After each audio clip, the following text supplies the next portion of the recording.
ಪ್ರೀತಿ ಅಂದರೆ ನಾವು ಯಾರೊಂದಿಗಾದರೂ ಒಟ್ಟಿಗೆ ಕಳೆದ ಕ್ಷಣಗಳ ಹೆಸರು ಅಲ್ಲ, ಅದು ನಂಬಿಕೆ ಮೇಲೆ ನಿಂತಿರುವ ಒಂದು ಸುಂದರ ಬಂಧ. ನಾವು ಯಾರೊಂದಿಗಾದರೂ ಕಳೆದ ಕ್ಷಣಗಳು ನಮ್ಮ ಜೀವನದ ಅತ್ಯಂತ ಅದ್ಭುತ ಕ್ಷಣಗಳಾಗಬೇಕು. ಆ ಕ್ಷಣಗಳನ್ನು ನೆನೆಸಿಕೊಂಡಾಗ ಮನಸ್ಸಿಗೆ ಸಂತೋಷ ಬರಬೇಕು, ಮುಖದಲ್ಲಿ ಸ್ವಾಭಾವಿಕ ನಗು ಮೂಡಬೇಕು. ಜೀವನ ನಡೆಸಲು ಹಣ ಬೇಕು, ಆಸ್ತಿ ಬೇಕು, ಅದಿಲ್ಲ ಅಂತ ಯಾರೂ ಹೇಳುವುದಿಲ್ಲ. ಅಂದ ಚಂದ, ನಾಜೂಕುತನ ಇವೆಲ್ಲವೂ ಕಣ್ಣಿಗೆ ಚೆನ್ನಾಗೇ ಕಾಣುತ್ತವೆ. ಆದರೆ ಇವುಗಳನ್ನು ನೋಡಿ ಪ್ರೀತಿ ಮಾಡುವುದು ನಿಜವಾದ ಪ್ರೀತಿಯಲ್ಲ.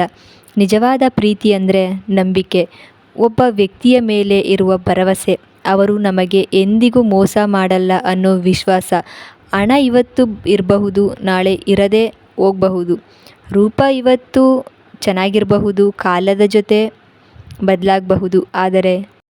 ಆದರೆ ನಂಬಿಕೆ ಇದ್ದ ಪ್ರೀತಿ ಮಾತ್ರ ಕಾಲದ ಜೊತೆ ಇನ್ನಷ್ಟು ಗಟ್ಟಿಯಾಗುತ್ತದೆ. ಒಬ್ಬ ವ್ಯಕ್ತಿಯನ್ನು ಅವರ ಹಣ ನೋಡಿ ಇಷ್ಟಪಟ್ಟರೆ ಅದು ಲಾಭದ ಸಂಬಂಧ.